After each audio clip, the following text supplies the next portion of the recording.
Hello,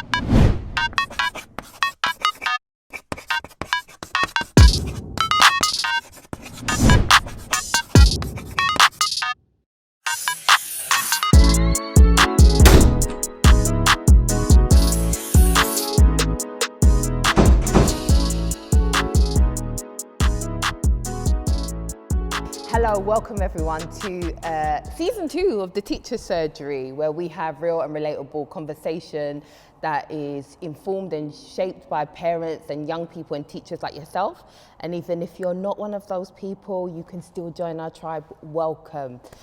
Today, it is season 2, and we have new teachers, new set, everything's new, but we are with our season 1 superstars. Rima, Danielle and Amber. Welcome ladies, you look beautiful. Thank you. So do you. I'm going to quickly jump into our question because I know time always gets the best of us. So, first question that we've got today is, how widespread is the issue of phones at school and is it detrimental to learning?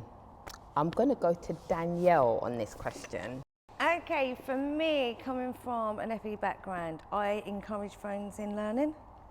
Rather than put the barriers there, encourage them to use it in the classroom. That way it doesn't become detrimental to their learning. It actually aids and supports their learning and through their learning journey. So I think it's not a widespread problem, it's actually a widespread engagement to learning. Danielle, can I ask you, so when you say you use it as a tool for learning, are you saying have it there for like the calculator? Not only the calculator, Google? quizzes. So we're going to do an online quiz, or pull your phones out, go onto this website page, put this code in, the quiz is on the board. We use an online platform called SentryTech. Go onto SentryTech, use your phones. I've set a task on there for you. Cool. Rima, what's your thoughts? Do you know what? I'm kind of inclined to say, yeah, it's going to be useful, it's going to be fantastic in the classroom. Kids can take pictures of notes, whatever it might be.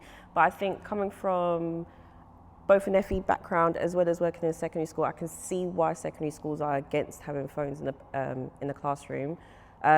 Safeguarding issues straight away. Yeah, kids want to take pictures of all sorts and create memes and create TikToks and all sorts, and then it steps away from being this useful tool to being something that's actually detrimental to their education. I don't know if you've experienced the same thing Can at all. I just come in there though, because I do think in some secondary school settings, the teacher spends more time arguing with the learner to put the phone away.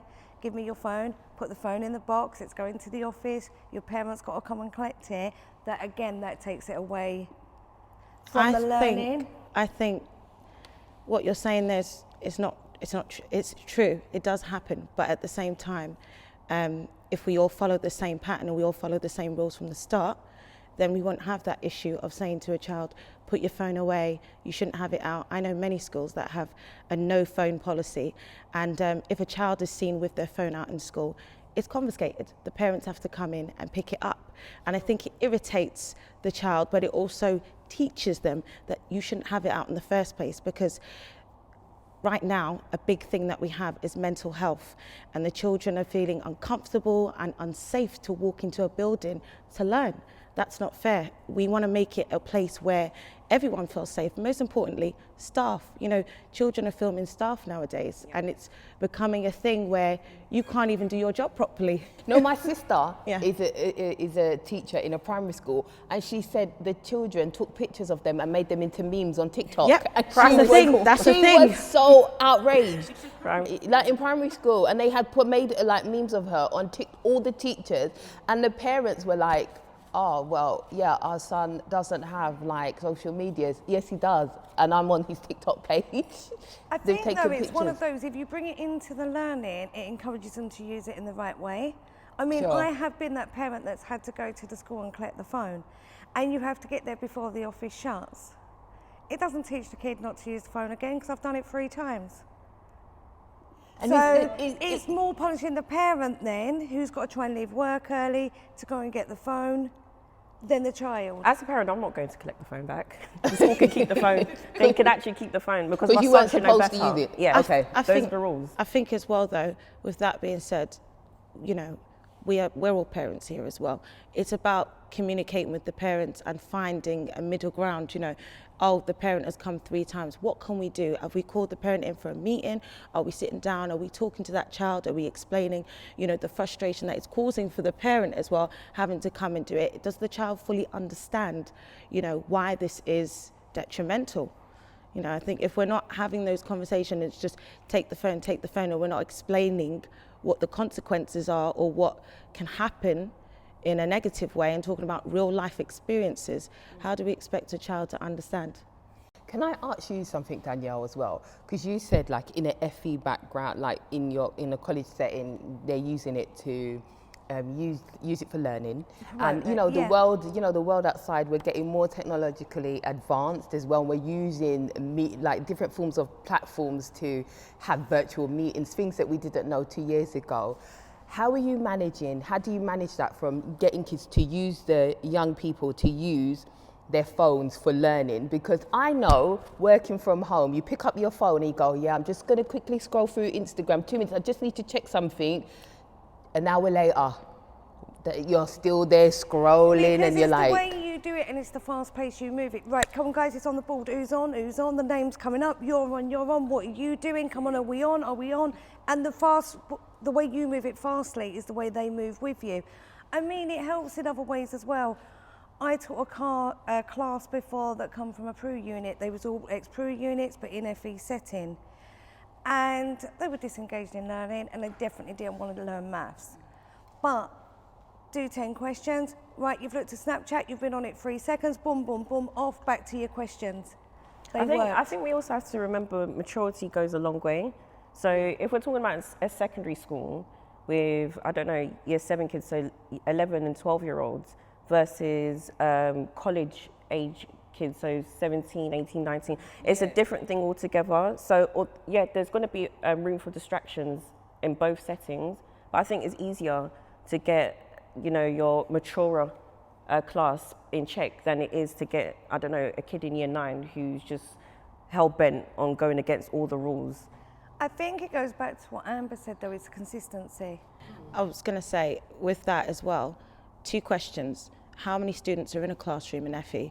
And then also, what's the teacher's experience?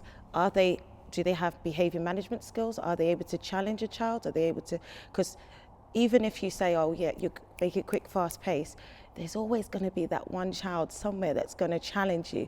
Is that teacher ready to have that conversation? Can they do that? Or should we just avoid it altogether?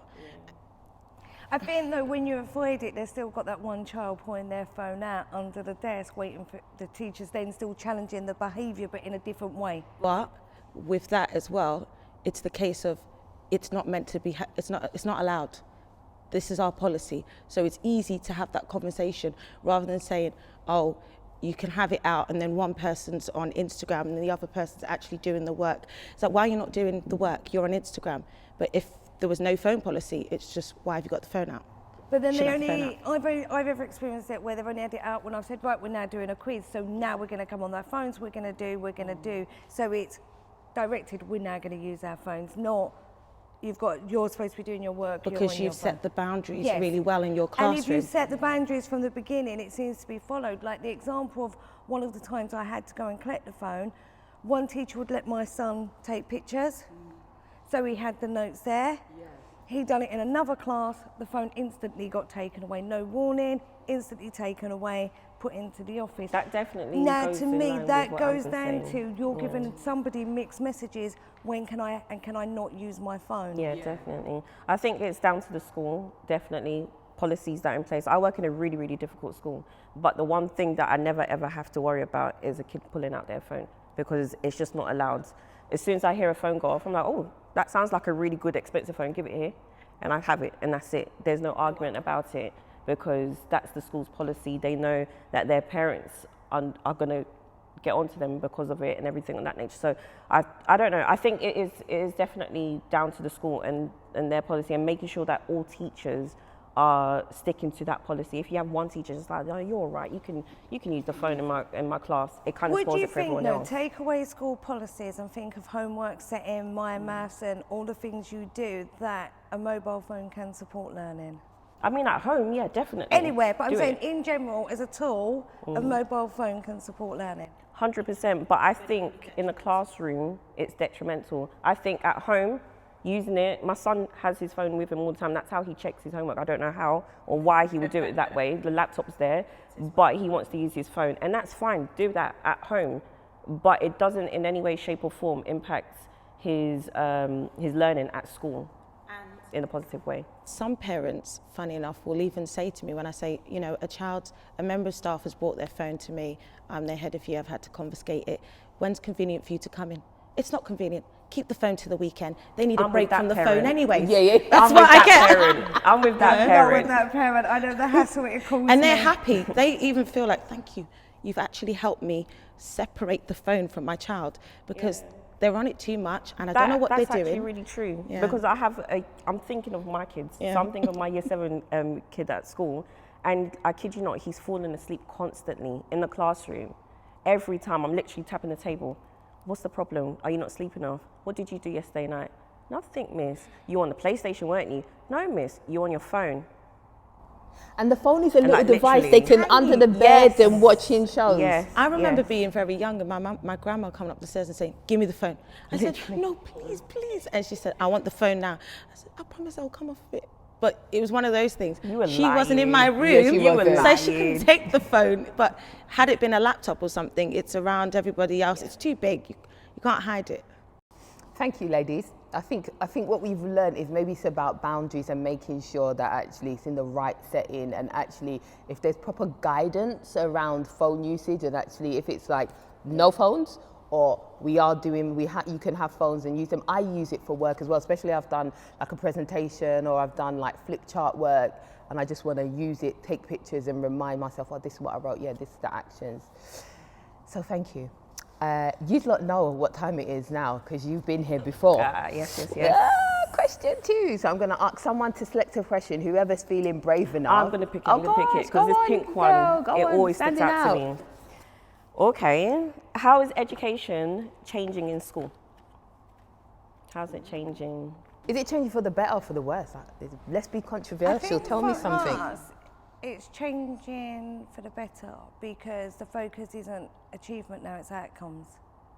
I think it's changing for better mostly because of quality assurance. We have to make sure that everything's being checked. We have to make sure that everything's being reviewed. Whereas when I was in school, it was just, oh, that girl's sleeping. Oh yeah, we don't know what's going on with her. I'm going to leave that annoying one because as a teacher, I feel like it's changing. I don't want to say for the worse. Yeah. But definitely not for the better, because I remember when kids would just be off from school and it's like, okay, they're off from school. But now they're having to join the class virtually. And now I'm having to do extra work.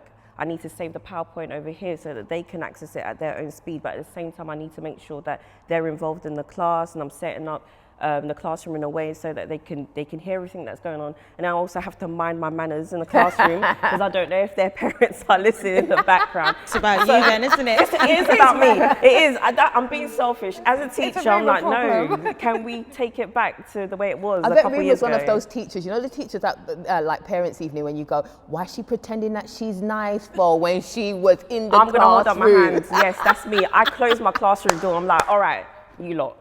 Literally, when they hear you lot, that's it. They know. So I feel like it's changing. It's changing. That's what I'm going to say. I think if I was going to say it's changing in a negative way, I think there's a lot of pressure on staff. The expectations of what we have to do in the time space, sometimes it's impossible, but they expect us to do it. So it's like doing a lineup or making phone calls to parents who didn't turn up for a certain event, and then on top of it a child didn't turn up to a workshop, or the homework's not right, or another child's being defiant, and on top of it you're planning your lessons, you're marking books, you're reviewing the curriculum, which is obviously documentation that you have to prepare for over a period of weeks. It's like, where is the space? Do you know who I blame for all of this? I'm sorry, I'm on one today, but Ofsted. Ofsted. Do you know what? When I find I know, but they are a nightmare. They are literally the sole cause for all these changes that we are now complaining about. Oh, you got to do this. You got to focus on your most able students. You got to focus on your SEN students, and it changes at the blink of an eye, like literally hour to hour, and it's just like I can't deal with it. So Ofsted. It's like, I don't know if they're trying to do it for the greater good. Is it that they want? Yeah. Does school equip young people to achieve? If everyone's under pressure, if my teacher's under pressure, all my teachers, am I as a young person being equipped to succeed? I mean, I think it is in the terms they look at the outcome destination of where the learner's gone rather than the achievement. Because it used to be get the achievement in, get the achievement in, get the achievement in. But now your lesson is not about getting the achievement, it's about how am I going to get you employed. So where is that next step? Where are you going from finishing with me? Is it uni? For GCSE, for me, But I'm talking from it's FE, have you got the children above their target grade? Not have they hit their target grade, how are they above their target grade? Sure. So not only do they want you to get them to meet their target grade, they want you to get them to exceed it. Yeah. So what are you doing? It's all Get of a these magic things. wand and start flicking. Literally. I think one thing I will say, teaching is no longer a 9 till 5 job. It's 9 to 5. Not rushing out at 3:30 with the kids. 9 to 5. What's Rima that? was marking. Concept. Rima was marking on a Saturday. Remember? That's the life of a teacher. Yeah, I saw her literally. back. Yeah. Literally. Getting rid of marking, bless her. She said stuff have to be in for Monday. Yeah. Dedication. Yes. Dedication. God bless Ofsted. when she's back on that camera and the parents are watching her, she can say, I marked them at the weekend. Can I add something? No, you know we said is education going in the wrong direction or a brighter direction.